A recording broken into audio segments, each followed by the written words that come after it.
294 മരണമാണ് ഇതിനോടകം സ്ഥിരീകരിച്ചിരിക്കുന്നത്. 241 പേർ ആ വിമാനത്തിലുണ്ടായിരുന്ന ആളുകൾ, അതുപോലെ തന്നെ മെഡിക്കൽ വിദ്യാർത്ഥികൾ അടക്കമുള്ള ആ പരിസരത്തുണ്ടായിരുന്നവർ. മരണസംഖ്യ ഇനിയും ഉയരും എന്ന് തന്നെ കരുതണോ?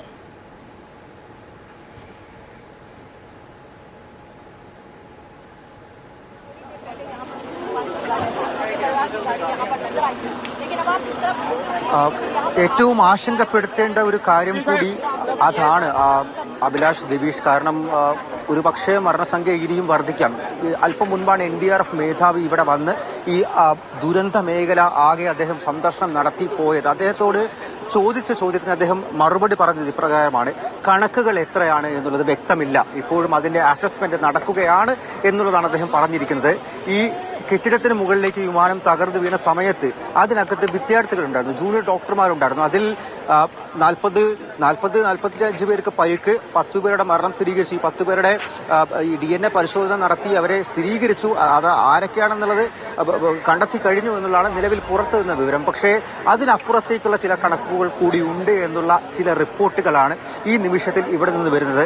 അത് ഇവിടെ വരുന്ന ഈ ദുരന്ത മേഖല വീക്ഷിക്കാനും കാര്യങ്ങൾ നേരിട്ട് വിലയിരുത്താനും എത്തുന്ന ഉദ്യോഗസ്ഥരുടെ വാക്കുകളിൽ നിന്നും കൂടി അത് മനസ്സിലാകുന്നുണ്ട്. എത്രയാണ് കൃത്യമായിട്ടുള്ള കണക്ക് എന്ന് ഇപ്പോഴും ആർക്കും പറയാൻ സാധിക്കില്ല. ഇനിയും ഏതെങ്കിലും തരത്തിൽ മൃതദേഹങ്ങൾ അകപ്പെട്ട് കിടക്കുന്നുണ്ടോ എന്നുള്ളൊരു പരിശോധന കൂടി ഈ ഒരു ഘട്ടത്തിൽ ആ ദുരന്ത ഭൂമിയിൽ നടന്നുകൊണ്ടിരിക്കുകയാണ്. NDRFനെ സഹായിക്കാനായിട്ട് SDRFന്റെ 4 സംഘങ്ങൾ കൂടി ഇപ്പോൾ അകത്തേക്ക് പോയിരിക്കുന്നു. അതുകൂടി അല്പം മുൻപാണ് സംഭവിച്ചത്. അകത്ത് ഏറ്റവും പ്രധാനമായിട്ടുള്ള 2 കാര്യങ്ങളാണ് ഇപ്പോൾ നടന്നുകൊണ്ടിരിക്കുന്നത്. ഒന്ന്, ഈ മുഴുവനായിട്ടും ആരെയെങ്കിലും ഇനി കണ്ടെത്താനോ ആരുടെയെങ്കിലും മൃതദേഹങ്ങൾ അവിടെ അകപ്പെട്ട് കിടക്കുന്നുണ്ടോ എന്നുള്ളൊരു പരിശോധന നടന്നുകൊണ്ടിരിക്കുകയാണ്, ഒരു അവസാന ഘട്ട പരിശോധന നടന്നുകൊണ്ടിരിക്കുകയാണ്. രണ്ടാമത്തേത്, ഈ അവശിഷ്ടങ്ങൾക്കിടയിൽ നിന്നും വിമാനത്തിന്റെ ഭാഗങ്ങൾ പൂർണ്ണമായും മാറ്റി അത് കൊണ്ടുപോകുക, അതിലേറ്റവും സുപ്രധാനമായിട്ടുള്ള ഭാഗങ്ങൾ വേർതിരിച്ച് അത് പരിശോധനയ്ക്ക് അയക്കുക എന്നുള്ള ഒരു നടപടി കൂടി ഇപ്പോൾ നടന്നുകൊണ്ടിരിക്കുന്നു. ബ്ലാക്ക് ബോക്സിന്റെ കണ്ടെത്തൽ വളരെ സുപ്രധാനമാണ്.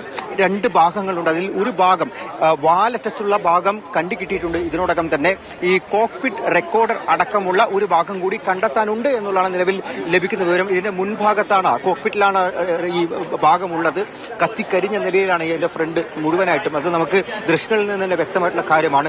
അതാണ് ഏറ്റവും ആശങ്കപ്പെടുത്തുന്ന രണ്ടാമത്തെ കേസ്. എന്താണെന്ന് വെച്ചാൽ, ഈ കോക്പിറ്റിൽ അകത്തുള്ള ഈ ബ്ലാക്ക് ബോക്സിന്റെ ഭാഗം കിട്ടിയാൽ മാത്രമേ എന്തുകൊണ്ട് ഈ അപകടം സംഭവിച്ചു എന്നുള്ള കാര്യം നമുക്ക് മനസ്സിലാക്കിയെടുക്കാൻ സാധിക്കൂ. ഈ വിമാനം താഴേക്ക് വന്നതിന് ശേഷമുള്ള കഥകൾ നമുക്കറിയാം. പക്ഷേ ആ റൺവേക്കും ഈ പറയുന്ന കെട്ടിടത്തിനും ഇടയിൽ ഉള്ള ഒരു 32 സെക്കൻഡ് ഉണ്ട്. ആ 32 സെക്കൻഡിൽ എന്ത് സംഭവിച്ചു എന്നുള്ള കാര്യം ലോകം അറിയേണ്ടതുണ്ട്, നമ്മൾ ഓരോരുത്തരും അറിയേണ്ടതുണ്ട്. അതിൽ മാത്രമായിരിക്കും രക്ഷപ്പെട്ട യാത്രക്കാരൻ വിശ്വാസ്, അദ്ദേഹത്തിൽ നിന്ന് കൂടുതൽ വിവരങ്ങൾ അറിയാനുണ്ട്. എന്താണ് സംഭവിച്ചതെന്നുള്ള ഒരു സൂചന ഒരുപക്ഷെ കിട്ടിയേക്കാം. അദ്ദേഹത്തിന്റെ ആരോഗ്യസ്ഥിതി എങ്ങനെയുണ്ട് അർജുനൻ? നടന്നു പോകുന്നതൊക്കെ ആയിട്ടുള്ള കാണുന്ന ദൃശ്യങ്ങളുണ്ട്. പിന്നീട് മുഖത്ത് പരിക്കുള്ളതായിട്ട് മനസ്സിലാകുന്നു. അദ്ദേഹത്തെ എവിടെയാണ് ചികിത്സയിൽ പെടുത്തിയിരിക്കുന്നത്? അദ്ദേഹത്തെ പ്രധാനമന്ത്രി അടക്കമുള്ളവർ കാണാനുള്ള സാധ്യതകളുണ്ടോ?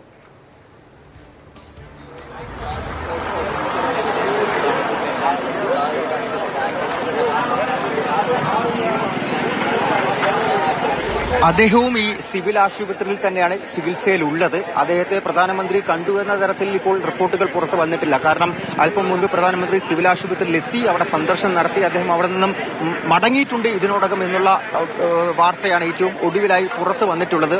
അദ്ദേഹം അതിന്റെ ചികിത്സ മുന്നോട്ട് പോയിക്കൊണ്ടിരിക്കുകയാണ്. കൃത്യമായിട്ട് അദ്ദേഹത്തിന്റെ ആരോഗ്യനിലയിൽ ഒരു അപ്ഡേറ്റ് നിലവിലില്ല. അത് കുറച്ചുകൂടി കഴിഞ്ഞാൽ, കുറച്ചുകൂടി മണിക്കൂറുകൾ പിന്നിട്ടാൽ മാത്രമേ ഈ ചികിത്സയിലുള്ള എല്ലാവരുടെയും കാര്യത്തിൽ ഒരു വിലയിരുത്തൽ ഈ ഒരു സമയത്ത് ഡോക്ടർമാർക്ക് നൽകാൻ കഴിയുകയുള്ളൂ. പക്ഷേ അദ്ദേഹം നിലവിൽ മെച്ചപ്പെട്ടു വരികയാണ്, അദ്ദേഹത്തിന്റെ ആരോഗ്യസ്ഥിതി എന്ന് നിലവിൽ മനസ്സിലാക്കാൻ സാധിക്കുന്നുണ്ട്. മറ്റൊരു പ്രധാനപ്പെട്ട വിവരം, ഈ പരിക്കേറ്റവരിൽ ആരും മലയാളികളില്ല എന്നുള്ളൊരു പ്രധാനപ്പെട്ട വിവരം കൂടി നിലവിൽ ഇവിടെ നിന്നും നൽകാൻ സാധിക്കും. രഞ്ജിത, ഒരു മലയാളിയുടെ ദൗർഭാഗ്യകരമായിട്ടുള്ള ഒരു വിഷയമാണ്. അവരുടെ മരണം മാത്രമാണ് ഈ ഒരു ദുരന്തത്തിൽ ഇപ്പോൾ സ്ഥിരീകരിച്ചിരിക്കുന്നത്. പരിക്കേറ്റ് ഒരുപാട് പേർ ചികിത്സയുണ്ട്. അത് കെട്ടിടത്തിനകത്തുണ്ടായിരുന്ന ജൂനിയർ ഡോക്ടർമാരും വിദ്യാർത്ഥികളും മൃതദേഹങ്ങൾ വിട്ടു നൽകാനുള്ള നടപടികളിലേക്ക് കടക്കുക.